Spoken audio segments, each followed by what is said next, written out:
Hey man, you was in there standing up while you were eating. When they bump down on you, they ask you, is you under the fab or is you a rapper? You said a rapper. I got facts about these, man. Hey man, I'm on your ass, man. You know what I'm talking about, man? Cause why, hold on, man. You ain't stand up? You ain't sit down? When it was time to stand on business? So you let a nigga basically get you, man, made you stand up and eat your food. I thought you supposed to sit down and eat. Man, you got the internet food, man. That nigga a hoe in jail, man. That nigga a buster, nigga. And I can get the penitentiary on the phone, nigga.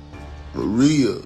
I thought I understood Memphis rap. A lot of people look at these artists like they're larger than life and untouchable, but behind prison walls, that image doesn't really mean much. Imagine this: Pooh Shiesty, the same artist who had everyone repeating Back in Blood, now facing pressure in a federal facility, having to adjust just to get through his day peacefully. But it doesn't stop there. There are claims he was being tested without his usual support, made to stand during meals like he was under strict rules, and even losing access to his commissary when other inmates questioned him, asking if he was really about that life or just known for music. People say he didn't respond the way many expected, but here's where things take an unexpected turn. There's talk of footage showing a man who spent over 30 years in prison going live to speak up in Pooh Shiesty's defense. This individual put his credibility on the line, sharing details that challenge the entire narrative. By the time you hear it all, you might start questioning what really happened, who's being honest, and why some people back home seem more focused on criticism than support. This situation has layers, and each one reveals something different as you look deeper. Pooh Shiesty was at the peak of the rap scene. Huge streaming numbers, platinum records, and strong support from Memphis behind him. But when federal charges came in 2021, everything shifted. People started paying close attention, wondering if the same confidence from his music would carry over into real-life situations. What followed, though, wasn't what many expected. While Pooh Shiesty was serving time, reports began surfacing from inside federal prison that showed a very different side than the image fans were used to. These claims had the potential to seriously impact his reputation. To really understand how complex things became, you have to look back at the moment he first entered the system. But before that, take a second to show support and hit that like button.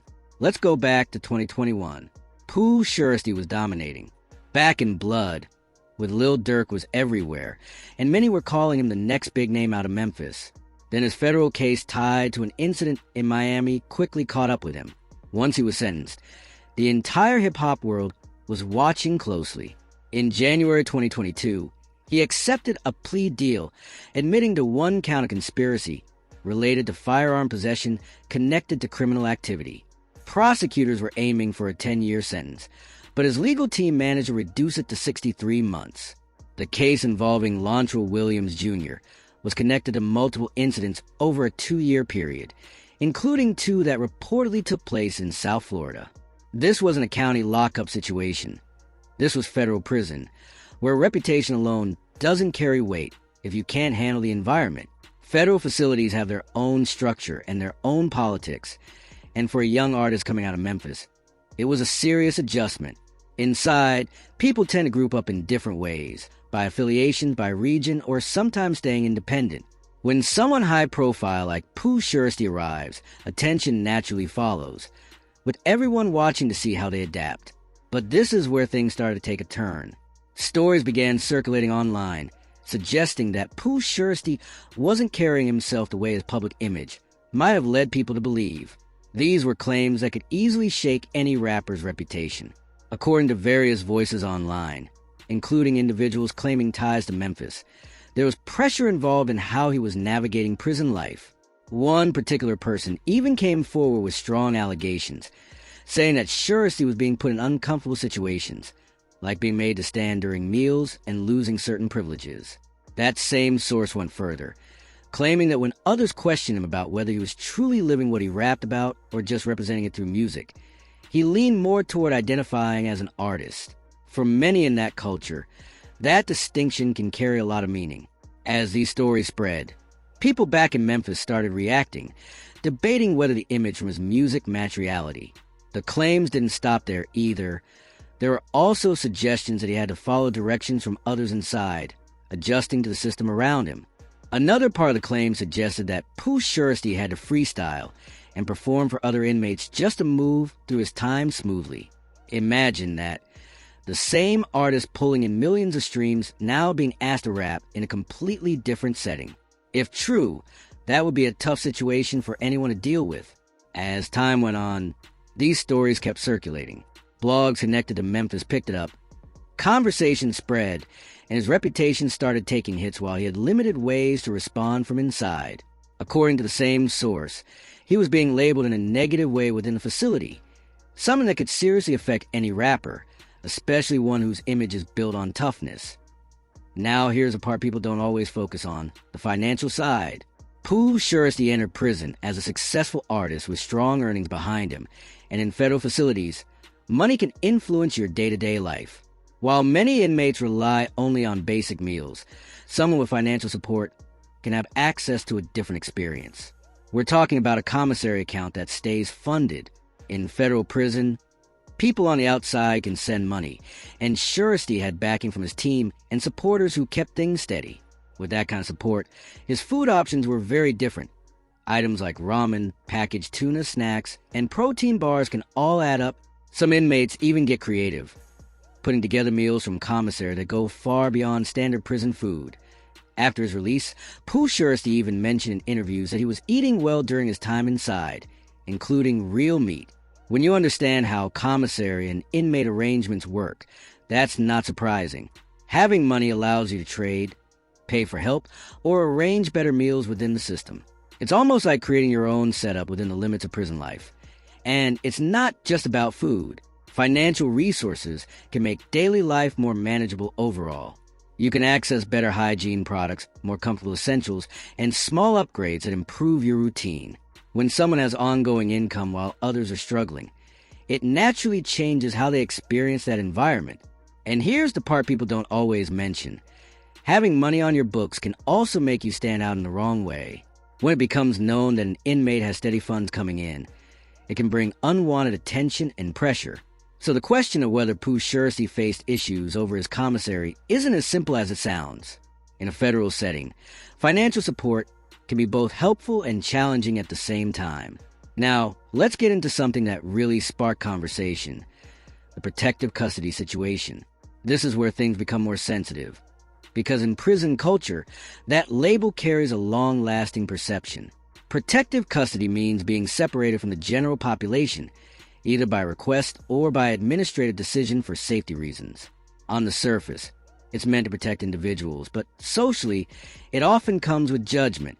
Reports began circulating that at some point during his time, Pooh Shiesty may have been placed in or near that kind of status. Whether that was his own decision or something determined by officials is a different discussion entirely. When someone high-profile enters federal prison, authorities don't just place him anywhere. They evaluate risks, visibility, and potential conflicts. For someone as recognizable as him, with wide public exposure, there are real concerns that need to be managed. From an administrative perspective, the priority is safety. If a well-known figure were to be seriously harmed while in custody, it would quickly become major national news and create serious consequences for the system. Because of that, placements like protective custody can sometimes happen regardless of personal preference. However, public perception doesn't always take those details into account.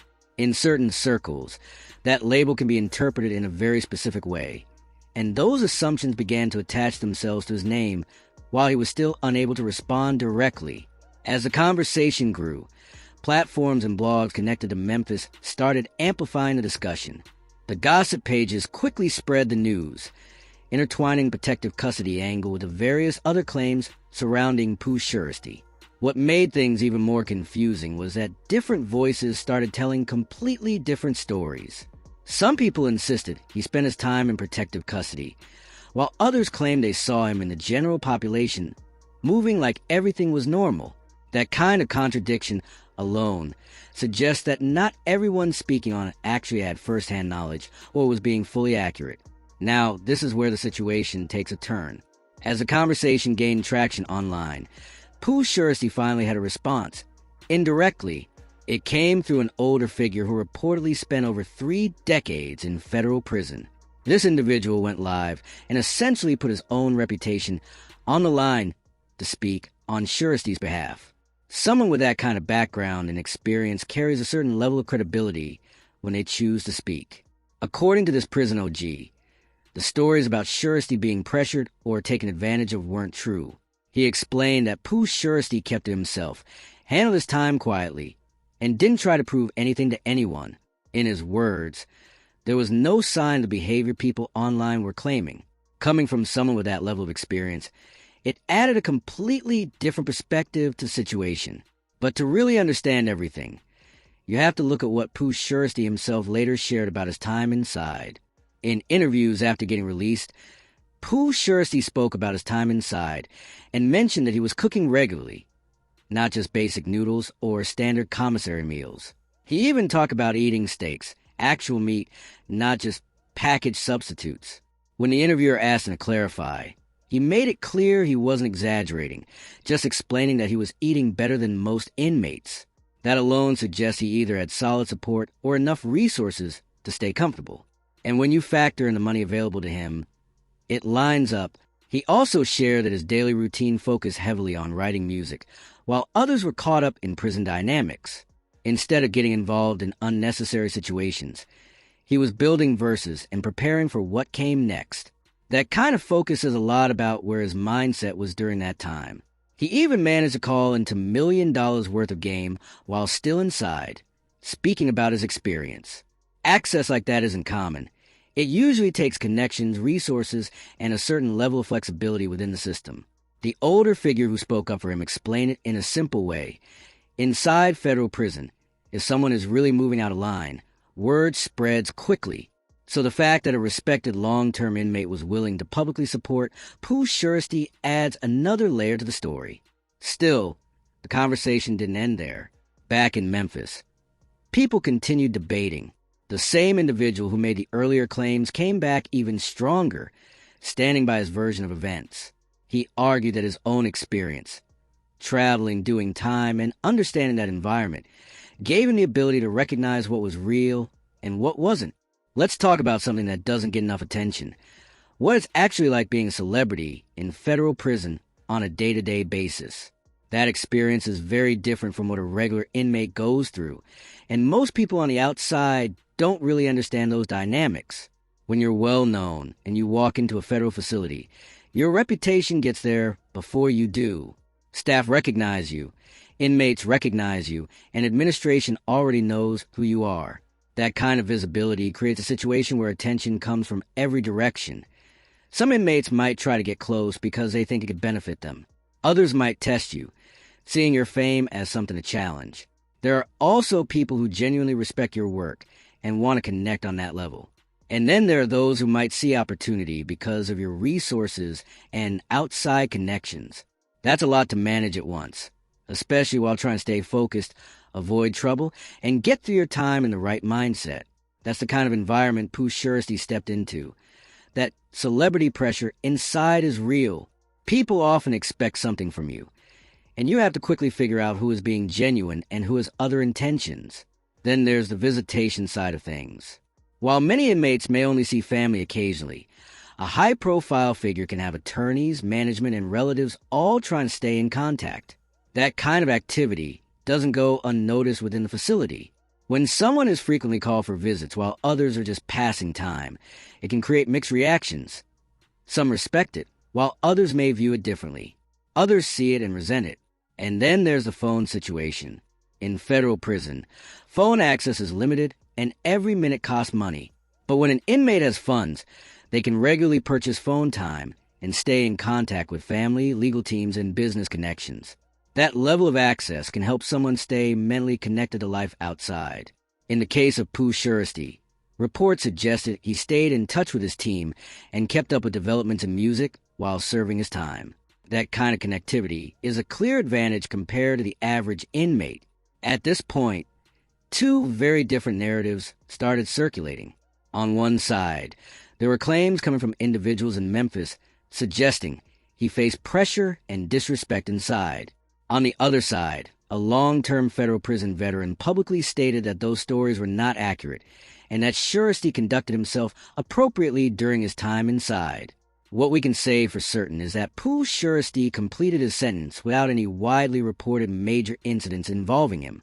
If events as serious as some of the allegations had actually occurred, they would typically leave some kind of official record or verified reporting, especially given his public profile. That lack of confirmed documentation doesn't support the more extreme versions of the story. He himself has consistently described his time as focused and disciplined, centering on writing music and staying out of unnecessary situations.